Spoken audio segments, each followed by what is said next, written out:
pembahasan firman Tuhan kali ini adalah bagian yang ketiga, yaitu sumber dan otoritas Alkitab. Ini dibagi menjadi dua bagian. Satu, diilhamkan oleh Allah atau inspirasi ilahi. Dua, konsistensi tema dan pesan. Kita akan bahas bagian yang pertama, bahwa sumber dan otoritas Alkitab adalah Allah karena diinspirasikan oleh Allah sendiri. 2 Timotius 3 ayat 16, segala tulisan yang diilhamkan Allah memang bermanfaat untuk mengajar, menyatakan kesalahan, memperbaiki kelakuan, dan mendidik orang dalam kebenaran. Kata diilhamkan Allah berasal dari bahasa Yunani theopneustos yang secara harafiah berarti dihembuskan oleh Allah.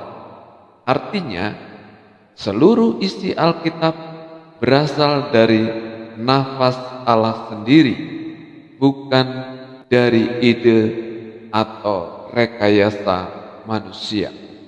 Inspirasi ilahi bukan berarti para penulis menjadi robot yang hanya mencatat apa yang diucapkan Allah, melainkan Roh Kudus mengarahkan pikiran, pengalaman, dan gaya bahasa mereka untuk menuliskan kebenaran secara tanpa salah dalam maksud ilahi. Kita lihat karakteristik dari inspirasi ilahi. 1. Allah adalah sumber utama. Manusia hanya alat atau sarana. Itu dicatat dalam 2 Petrus 1 ayat 20 sampai 21. 2. Meskipun ditulis oleh manusia, Alkitab tidak kehilangan otoritas ilahi. 3. Semua bagian, baik hukum, sejarah, puisi, nubuatan, Injil, maupun surat, diilhami secara setara. 4. Inspirasi mencakup seluruh tulisan, bukan hanya ide umum, tetapi kata-kata yang dipilih pun di bawah kendali Roh Kudus. Maka ketika kita membaca Alkitab, kita tidak sekadar membaca sejarah atau sastra kuno, tetapi kita mendengar suara Allah sendiri yang berbicara kepada manusia di setiap zaman. Bagian yang kedua, konsistensi tema dan pesan. Salah satu bukti kuat bahwa Alkitab bersumber dari Allah adalah konsistensi temanya atau topiknya. Meskipun ditulis oleh lebih dari 40 orang penulis dalam waktu kurang lebih 1500 tahun dan berasal dari berbagai budaya, bahasa, dan konteks sejarah, namun dari kitab Kejadian sampai dengan Wahyu, Alkitab menyampaikan satu benang merah teologis yang sama, yang jelas dan tidak terputus, yaitu rencana keselamatan di dalam Yesus Kristus. Kita akan melihat tema agung Alkitab, rencana keselamatan. Kita melihat bagaimana konsistensi dan tidak berubahnya tema ini mulai dari kitab Kejadian sampai Wahyu, yaitu rencana keselamatan Allah. 1. Allah menciptakan. Allah menciptakan dunia dengan baik, teratur dan sempurna. Itu dicatat dalam Kejadian pasal 1 sampai pasal 2. Kedua, manusia diciptakan segambar dan serupa dengan Allah untuk berelasi dengannya atau dengan Allah. Jadi Allah menciptakan manusia itu tujuannya supaya Allah dapat membina hubungan yang akrab dengan ciptaannya. Tema agung Alkitab tentang rencana keselamatan yang kedua, manusia jatuh dalam dosa. Ketika Adam dan Hawa yang diciptakan dengan sempurna itu jatuh dalam dosa, itu merusak hubungan manusia dengan Allah. Kejadian pasal 3. Dosa merusak ciptaan, membawa maut.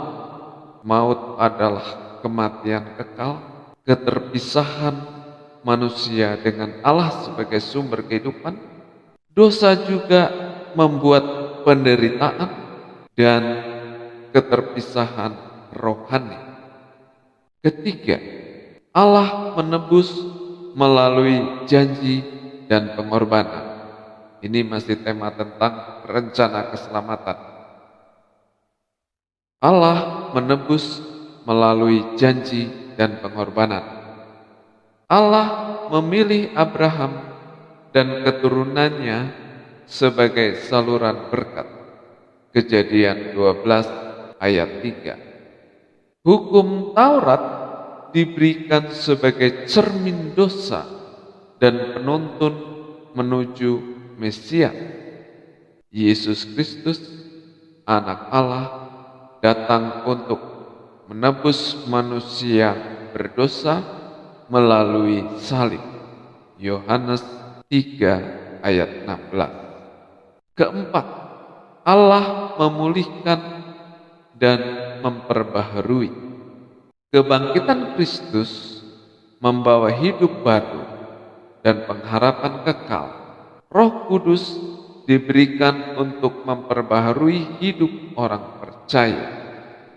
Wahyu 21 sampai dengan 22 menunjukkan puncak pemulihan langit dan bumi baru, di mana Allah berdiam bersama manusia seperti semula ketika Adam dan Hawa belum jatuh ke dalam dosa. Allah berdiam bersama dengan mereka. Demikian juga nanti ketika bumi ini sudah dibaharui sebagaimana yang dicatat dalam Wahyu pasal 21 sampai 22 menunjukkan langit dan bumi yang baru di mana Allah akan berdiam bersama manusia. Jadi Alkitab bukanlah kumpulan cerita yang berdiri sendiri, tetapi satu narasi besar dari awal hingga akhir. Penciptaan, kejatuhan ke dalam dosa, penebusan, pemulihan. Konsistensi tema ini tidak mungkin dibuat oleh manusia tanpa bimbingan Allah. Itulah sebabnya otoritas Alkitab tidak hanya berasal dari klaimnya sendiri, tapi juga dari bukti internal bahwa Alkitab memiliki kohesi teologis, konsistensi historis, dan kekuatan transformasional. Demikianlah pembahasan kali ini. Kiranya Tuhan memberkati kita semua. Amin.